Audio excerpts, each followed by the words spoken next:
My parents live in Bridgeport, Connecticut, and I begin my sojourn home to Connecticut and spend at least 2 days in the land of pleasant living, that's Maryland. And I get my fill of crabs and then head up to Connecticut. I was on one of those wonderful expressways in New Jersey, and I saw this huge sign that said, "May all your Christmases be wealthy." And I said, wow. And then all of a sudden, the sign lit up like Hollywood, and it was a sign, a billboard for the New Jersey lottery. And I said to myself, Chipper, may all your Christmases be wealthy, because unless you're wealthy or have money, you may not enjoy Christmas so much. Or unless you amass tons of material possessions, you won't have a great Christmas. Wealthy and Christmas, or at least financial wealthy and the word Christmas, are oxymorons to me. I think of the first Christmas and Joseph and Mary. If they were wealthy, they probably would have sent out birth announcements. My God, they were having the Son of God, for heaven's sake.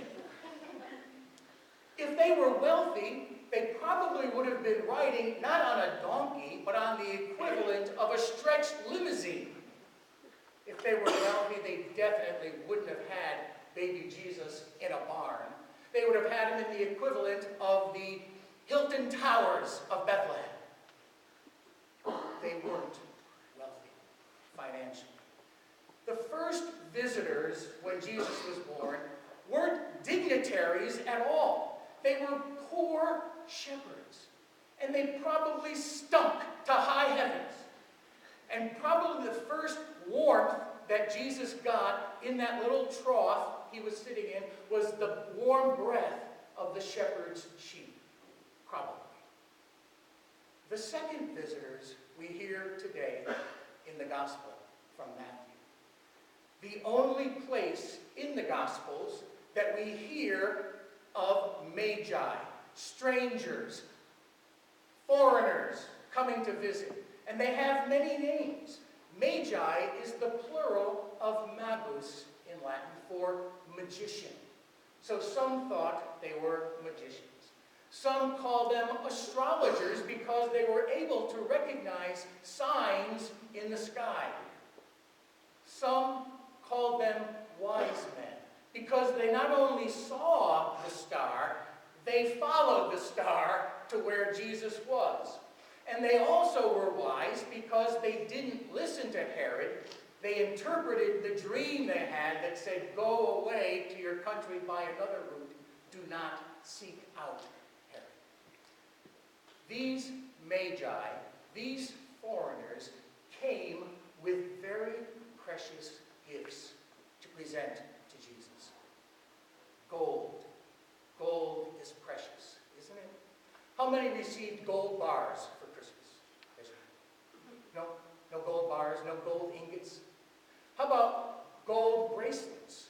Or gold armbands, bracelets, or necklaces, or tiaras, or... How about gold-toed socks? I got them. Or some gold-threaded slippers. Gold is very precious, and these magi brought this precious gift to Jesus. Myrrh, a.k.a. perfume. How many got cologne for Christmas? Aftershave. Some wonderful scent.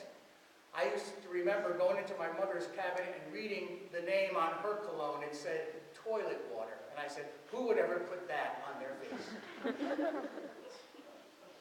Perfume is a rich and wealthy and wonderful gift.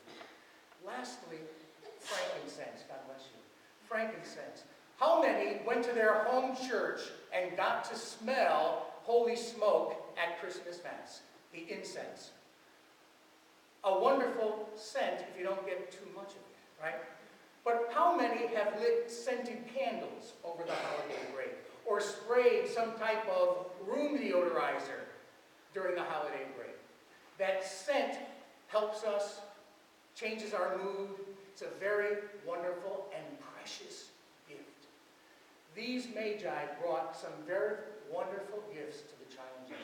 And the question, I think, that we have to ask ourselves tonight is, what's the most precious gift we ourselves can give to Jesus?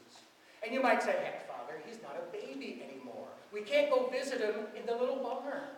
He was on this earth, he ministered on this earth, he was crucified, died, he rose, and he's in heaven.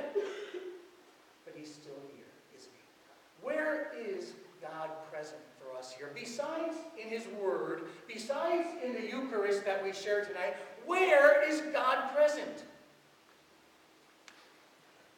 He's present in you, in us. And what, my friends, is the most precious gift we can give to God, present in this world, in our neighbors? What's the most precious gift we can give? Thoughts? Ourselves. The most precious gift we can give anyone. Our time. You know how multitasking this culture is. We have to do so many things. We have so many deadlines. Our lives are too quick. When someone asks for our time, we go, just a minute now. But we don't have the time. Yet, what a precious gift it is when we give someone our time. What about our ear? When someone needs a shoulder to lean on, that we give our ear and we listen attentively with all our being, instead of trying to formulate what our response is going to be. That we actually take the time to listen to someone. What a wonderful gift. Our time, our ear, our generosity, our compassion, our forgiveness. Those are the most precious gifts we can give to God in one another in the 21st century. But you know, some people are just not worthy of our gifts, right? Some people aren't worthy of our love and affection because, you know, they go to another school. They follow Alabama and not Notre Dame. You know, for whatever reason, we say they're not worthy of our gift of ourselves. We are wrong. We don't and shouldn't give our gifts begrudgingly to anyone. A YouTube video was being passed around to fact staff just before Christmas. It was a 3 or 4 minute video of children in Auckland, New Zealand, dramatizing the announcement of Christ's birth and the nativity. The children ranged in age from 3 to 7. I had tears coming down my eyes. The star, if you see it, just all you have to do is Google New Zealand nativity children. You'll see the YouTube video yourself.